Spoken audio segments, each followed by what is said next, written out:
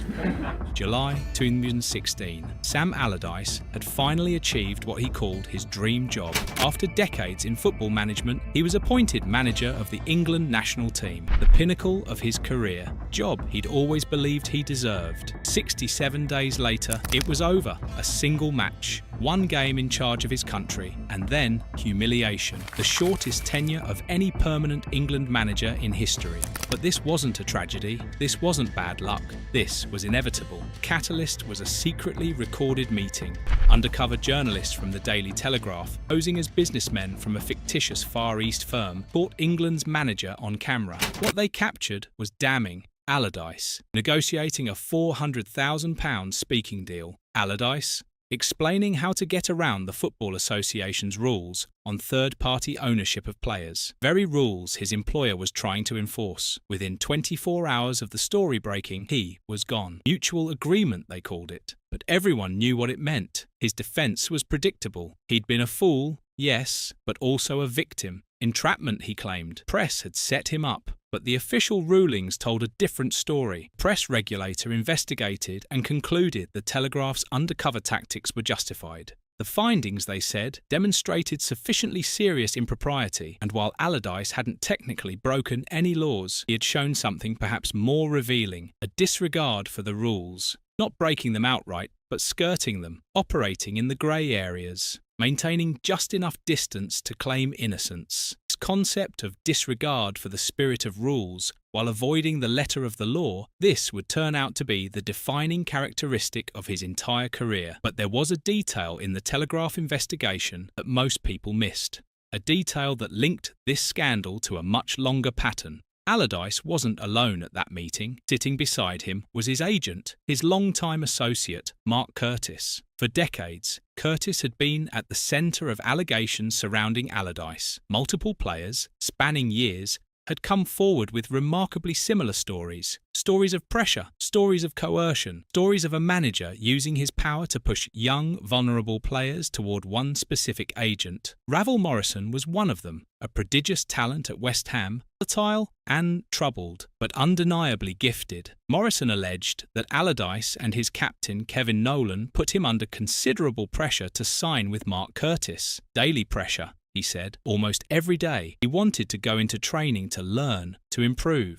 Instead, he faced endless conversations about an agent he didn't want to employ. Allardyce denied it, called it completely unfounded. Nonsense. But Morrison's complaint wasn't isolated. Journalists noted a fairly astounding pattern of players from Allardyce teams signing with Curtis, and there was something particularly calculated about the Morrison case. The pressure didn't just come from the manager, it came from the captain too. Kevin Nolan, Allardyce's trusted lieutenant on the pitch, was himself a client of Mark Curtis, created a pincer movement, the boss applying pressure from above, the dressing room leader applying it from within. For a young player, already struggling with personal issues, it was an impossible position. But Morrison wasn't the first. 15 years earlier, there was Kevin Kilbane, 20-year-old at Preston North End, who just received his first international call-up for Ireland. Allardyce, a former coach at the club, reached out, suggested the young player meet with Curtis. By his own admission, still very much in awe of Big Sam. Part of him didn't want to let Big Sam down.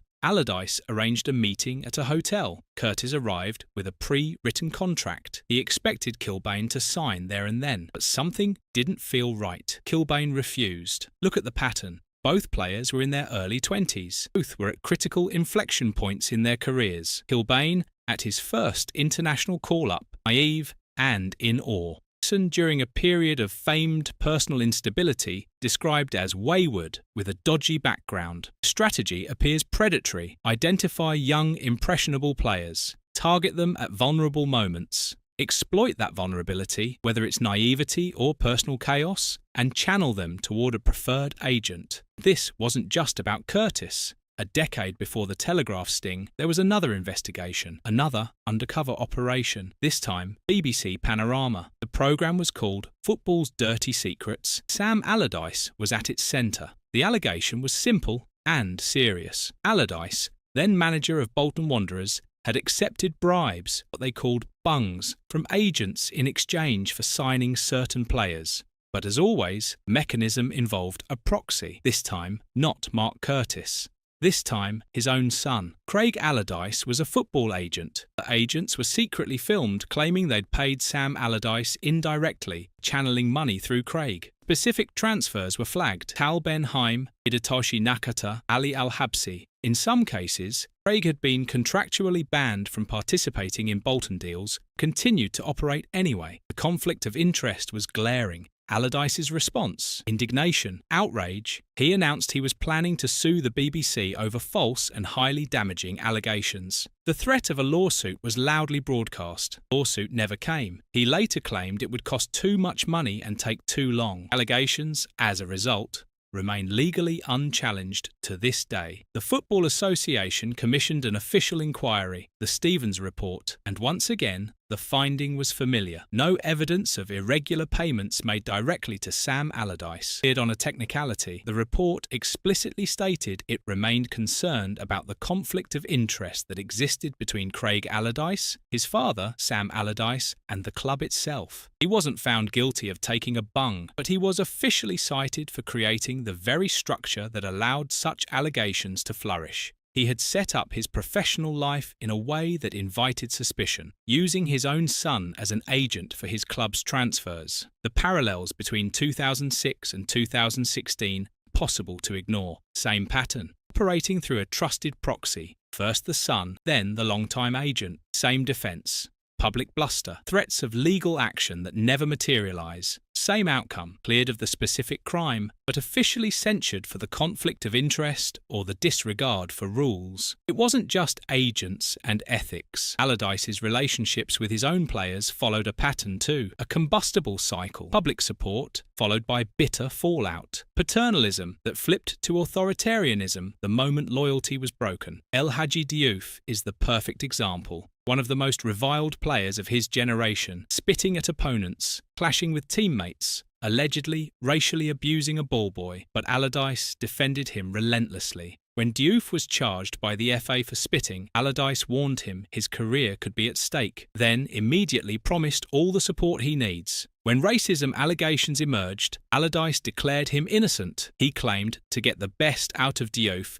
because he commanded his respect. He even used Diouf to attack a rival, claiming Liverpool had failed the player. "We looked after him at Bolton," Allardyce said. "He was left on his own in a strange country. Liverpool slipped up. This cultivated an image, the only manager who understood the troubled star. privately, Allardyce acknowledged Diouf's self-destructive streak, that he changes during games. The loyalty, it turns out, was conditional. Once their professional relationship ended, protection vanished. Diouf became highly critical of his former mentor, claiming Allardyce was too old, past it, tactically outdated. The same cycle played out with Joey Barton at Newcastle. Allardyce staked his reputation on signing the controversial midfielder for £5.8 million.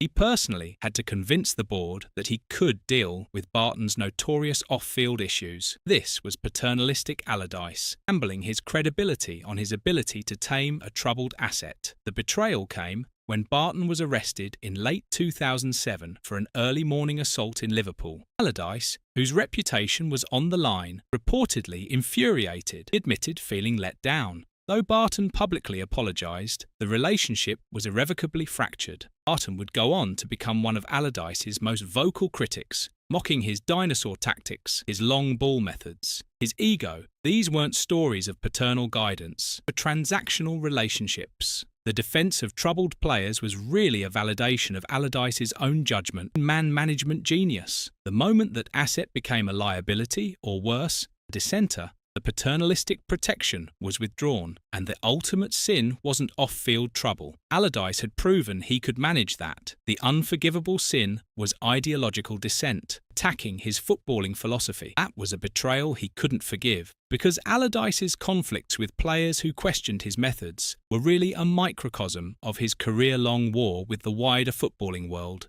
He cultivated a public persona as the ultimate pragmatist, an identity defined almost entirely in opposition to what he called the philosophers and intellectuals of the game. His tactical style had been the subject of relentless criticism. Direct dinosaur tactics, hoofballs. The most famous jibe came from Jose Mourinho, who after a 0-0 draw in 2014 described Allardyce's West Ham tactics as football from the 19th century. Even Sir Bobby Robson, a revered figure and one of his predecessors at Newcastle, publicly criticised his style, urging him to trust his flair players and play along the deck. Allardyce's defence was a combination of grandiose self-promotion and bitter grievance. He repeatedly claimed his reputation for long-ball football was not founded in fact, and was merely an excuse used by sore losers. His most famous quote served as his thesis. "I would be more suited to Internazionale or Real Madrid. I have always played to the strengths of my squad." In his autobiography, he cemented this grievance, complaining of intellectual snobbery. They hit a 50-yard ball, it was a cultural pass. When we did it, it was a hopeful hoof. This ideological resentment fueled his most personal feuds. The animosity between Allardyce and Rafael Benitez was a decade-long war of words, described by some as poisonous. The feud's origin was purely tactical. It began in 2004 with what Benitez called his Welcome to England game, a 1-0 loss for his Liverpool side against Allardyce's physically dominant Bolton. From there, it escalated into a war of philosophies. Allardyce, in his autobiography, launched a direct attack on Benitez's greatest tactical triumph, 2005 Champions League final comeback in Istanbul. It had naught to do with Benitez, Allardyce claimed, all about Steven Gerrard. Benitez's retort was famously dismissive and aimed directly at Allardyce's perceived status. Do you know who Sam Allardyce is? Do you know how many trophies he has won? Well, that's my answer. Opinion does not have a lot of value. A similar ideological conflict erupted with Jurgen Klopp. The feud began with a touchline row so heated that police reportedly had to step in. Allardyce's subsequent attacks were personal and ideological. He branded Klopp a soft German, a xenophobic jibe, weaponising the stereotype of hard English football against a foreign philosopher. He then escalated by publicly blaming Liverpool's injury crisis on Klopp's core philosophy, suggesting it was due to the high-tempo pressing game, direct assault on the very tactics that defined his rival's career. These feuds weren't random spats. Allardyce's entire public persona was a culture war. He needed these sophisticated, successful foreign rivals to define himself against. By attacking Benitez's greatest tactical moment and Klopp's core methodology, he was attempting to elevate his own pragmatism above their philosophy. His Inter Milan quote, his cultural pass complaint, these weren't just arrogance. They revealed a deep-seated professional and intellectual insecurity. He believed he was a genius whose work was dismissed as 19th century simply because he was English. But there's a final irony to this career-long antagonism, a contradiction so profound it reframes everything that came after. In the early 1980s, Allardyce was a player at Millwall when George Graham took over as manager. Graham, famous disciplinarian, arrived and began implementing a new, strict regime. In response, Allardyce became a dressing room dissident. He insisted that he would not report teammates who broke Graham's rules. This was an act of rebellion, choice of loyalty to his peers over the new manager's authoritarian demands. The consequences were swift and absolute. Graham immediately froze Allardyce out of the first team. He was placed on the transfer list and allowed to go on a free. Graham agreed to pay Allardyce £15,000 to cancel his contract, a clear power play to summarily execute the removal of a dissenting voice. The man who was frozen out by an autocrat for an act of player solidarity spent the subsequent 40 years as a manager, building a reputation on demanding absolute, unwavering loyalty, not just to the club, but to his tactics, his staff, his man Mark Curtis, his own Big Sam persona. The rebel became the very autocrat he once defined himself against. Players like Ravel Morrison and Joey Barton were frozen out for not falling in line. Ideological opponents like Klopp and Benitez were branded enemies. The dissenter became the enforcer. The 67-day England tenure wasn't an isolated failure. It was the logical and inevitable endpoint of a career built on conflicts of interest, ideological warfare, and a disregard for the rules that he had, for decades, mistaken for strength. Sam Allardyce didn't lose the England job because he was unlucky. He lost it because after 71 years in football, the game finally caught up with him, and the career that began with him standing up to authority ended with him embodying everything he once rebelled against. The dissenter had become the autocrat, and in the end, that contradiction consumed him.